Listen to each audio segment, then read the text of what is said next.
చూస్తే ఈ వారసత్వ పోరు ఏంటండి? వారసత్వం నిరూపించుకోవాలి.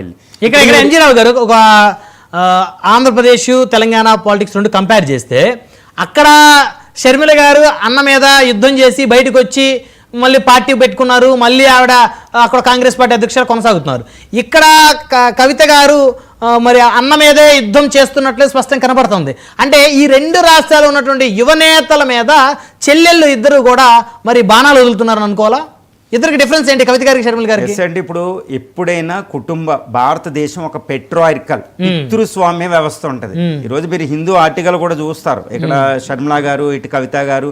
ఇప్పుడు ఈ తండ్రులు కూడా కొడుకులకే ఎక్కువ బాధ్యత ఇస్తున్నారనేది ఒక క్వశ్చన్ ఒకటి రైజ్ అవుతుంది మీకు. కానీ ఇక్కడ కెపాసిటీ ఇప్పుడు ఇక్కడ తండ్రికి కూతురు అంటే చాలా ఇష్టం, కానీ ఇక్కడ ఏంటంటే capacity is also very important అండి.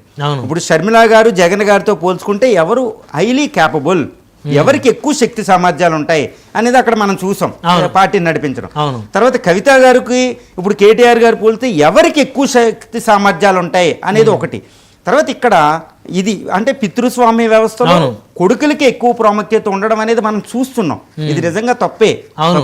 ఈ విషయాన్ని మనం గ్రహించాలండి, మనం క్రిటిసైజ్ చేయవలసిందే. కానీ ఎవరి కెపాసిటీ ఉంటుంది ప్రజాస్వామ్యంలో రాజకీయ పార్టీని ముందుకు నడిపించాలంటే వాళ్ళ కెపాసిటీ కూడా ఒకటి ఇంపార్టెంటే, నీతి నిజాయితీలు కూడా చాలా ఇంపార్టెంటే. ఇప్పుడు ఇంకొక చాలా ప్రధానమైన విషయం ఒకటి ఉందండి ఇక్కడ. అదేంటంటే ఇప్పుడు ఎల్కదుర్తి సభలో సైడ్ లైన్ చేయడం అనేది దాన్ని పక్కన పెడితే అప్పటికే మనకి ఫ్యామిలీ డిస్ప్యూట్స్ బయటకు వస్తున్నాయి, వారసత్వ పోరు ఉంది అనేది మనకు అర్థమైపోతుంది. కేసీఆర్ గారు చాలా జాగ్రత్తగా మేనేజ్ చేస్తున్నారు అది కూడా మనకు అర్థమవుతుంది.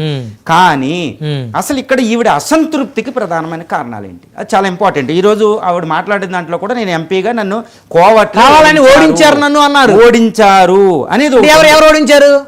అదే అన్న ఓడించాడా? అదే పార్టీలో, లేకపోతే హరీష్ రావు గారు ఆయన ఏమైనా ఇన్వాల్వ్మెంట్ ఉందా? తండ్రి అయితే ఓడించే పరిస్థితి ఉండదు, అసలు క్వశ్చనే లేదు. అలా అయితే టికెట్ రాదు కదా. అంటే పార్టీలో కోవట్లు అంటే ఆవిడ ఓడిపోవడానికి కారణాన్ని ఆవిడ ఏం చూపుతుంది? పార్టీలో ఉన్న కోవట్లు అని చూపుతుంది. అంటే ప్రధానమైన వ్యక్తులే కదా. అంటే సార్ గతంలో ఈటెల రాజేంద్ర గారు లాంటి వాళ్ళు ఒక పవర్ సెంటర్గా ఎంతో కొంత టీఆర్ఎస్లో ఒక బలమైనటువంటి నాయకుడిగా కొనసాగారు. ఇంకా ఆయన కూడా వెళ్ళిపోయిన తర్వాత ఇక్కడ అంతా వాళ్ళ కుటుంబ సభ్యులే కదా. కేటీఆర్ గారు, హరీష్ రావు గారు, కవిత గారు, కేసీఆర్ గారు మొత్తం వాళ్ళే కదా. బయట వ్యక్తులకి అసలు ఇక్కడ అవకాశం లేదు కదా సార్. ఎస్ అండి. ఇప్పుడు ఇదొకటి. ఇప్పుడు ఎవరో అంటే ఎంపీగా పోటీ చేసినప్పుడు నన్ను కోవట్లే ఓడించారు అనేది ప్రధానంగా ఆవిడ ఆరోపణ. అదొకటి. నేను జైలుకి వెళ్ళబోయే ముందే పార్టీకి రిజైన్ చేయబోయాను,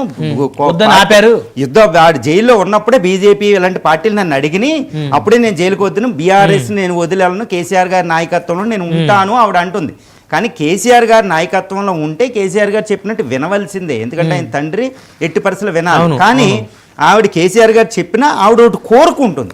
ఎందుకు అంటే అసంతృప్తి.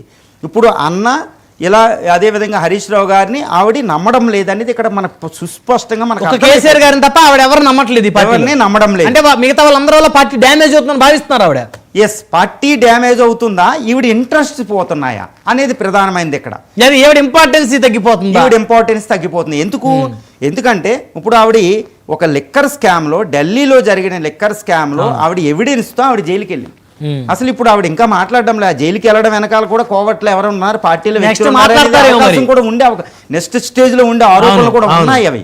ఎందుకంటే ఆవిడ జైలుకి వెళ్ళి అన్ని నెలల పాటు అక్కడ ఉండడం అనేది ఆవిడ అసంతృప్తికి ప్రధానమైన కారణం.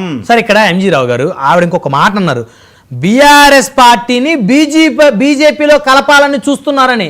అసలు అంత పెద్ద మాట ఒక కేసీఆర్ గారు కుమార్తె మాట్లాడటం ఏంటండి? అంటే